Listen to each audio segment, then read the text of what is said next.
Hi, this is Amy Whalen with Amy's Inklings, and I wanted to show you today how to make a cute little spinner card. There we go. Isn't that adorable? Love that.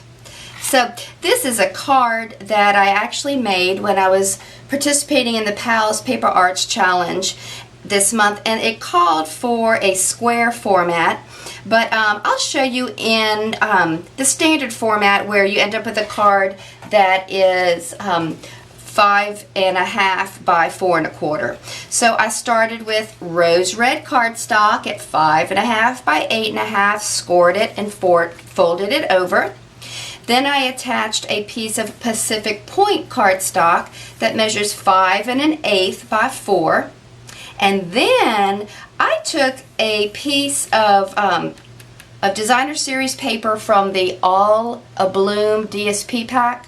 Now, if you're familiar with my blog, you'll know that I absolutely adore this All A Bloom DSP. And I like to tell beginner stampers that if you want to experiment with some of our background papers or designer series papers, I would definitely suggest the All A Bloom, because it gives you a variety of colors to choose, and it really has been a great source of inspiration for me when I'm trying to put stamped images together or color combinations.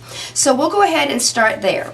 We've got that there. We've got a little bit of blue there. Okay, so what we did is we used the Giggle Greetings stamp set. I love this set, and again, this is something I like to recommend to people who are just starting out as stampers. The reason I like Giggle Greetings, aside from the fact that it's hysterical, is that it has these images that are really fun to watercolor, or you could just use one of our Stampin' Up! Ink pads just to make it a solid color. But I also like that it comes with some really fun greetings. Now, oftentimes I'll use images from this stamp set by itself, or other times I'll use the text but not the image with it. I'll use it with an image from a different stamp set, or I'll use it as is. It's just been a really fun, versatile set, and I've really enjoyed using it. Because I sometimes use the images without the text and so forth, I actually separated them. Now, if you're going to do this with any of your stamp sets, I definitely suggest you turn it over and cut so that you know you're not cutting into something that's important that should be there. Alrighty? So, let's see. So what I did was, on a piece of Whisper White cardstock, I stamped this cute little fella, and I used the Stays On Jet Black ink. Love it, because as I mentioned earlier, I love to watercolor, and so y'all definitely want to start with our Stays On ink pad because it's permanent. And then I took one of our aqua painters, here it is, and using the lid of my stamp pad, I actually watercolored it.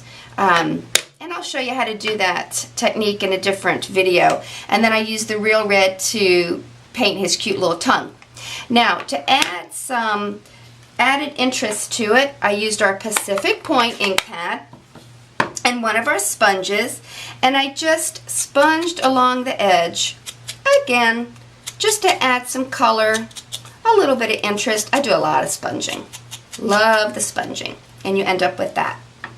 Alright, now to get to the spinning part, because I'm using our Whisper White cardstock, I ended up stamping 2 extra punches, and this is from our, this is our 1 3/4 scallop circle punch. I use it constantly.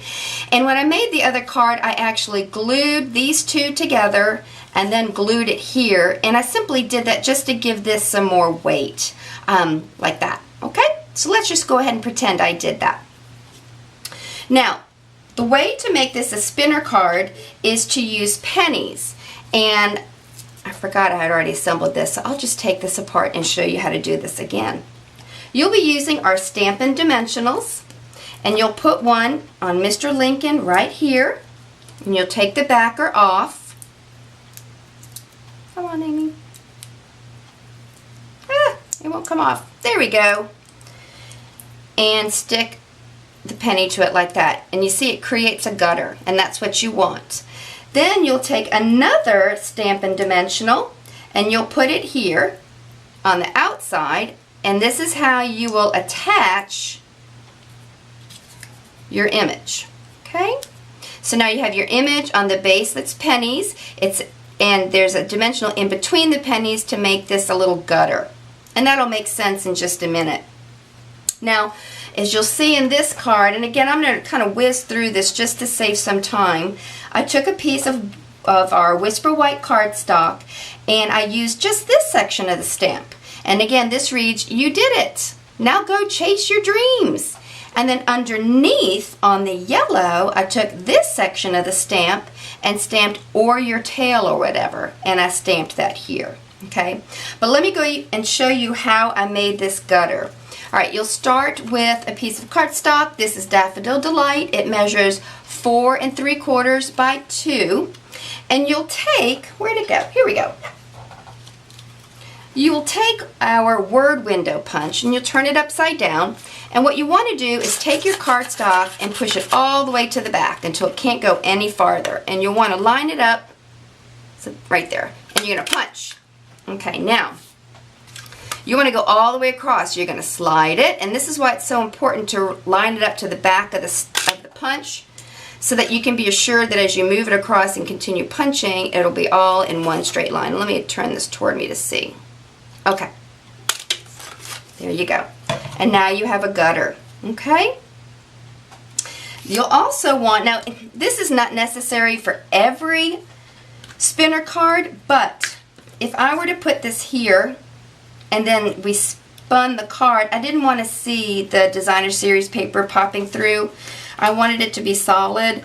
So I'm going to take another piece of Daffodil Delight, and again, you don't need to do this. I just like to do it because I don't want to see the yellow and white cardstock coming through the window.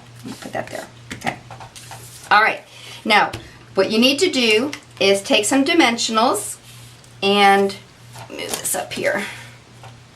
You want to put them in each corner.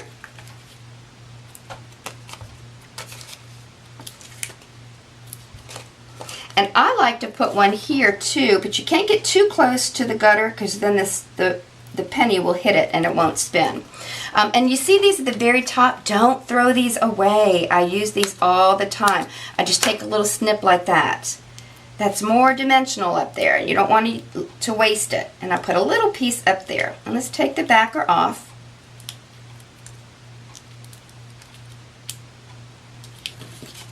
Might help if I picked it up.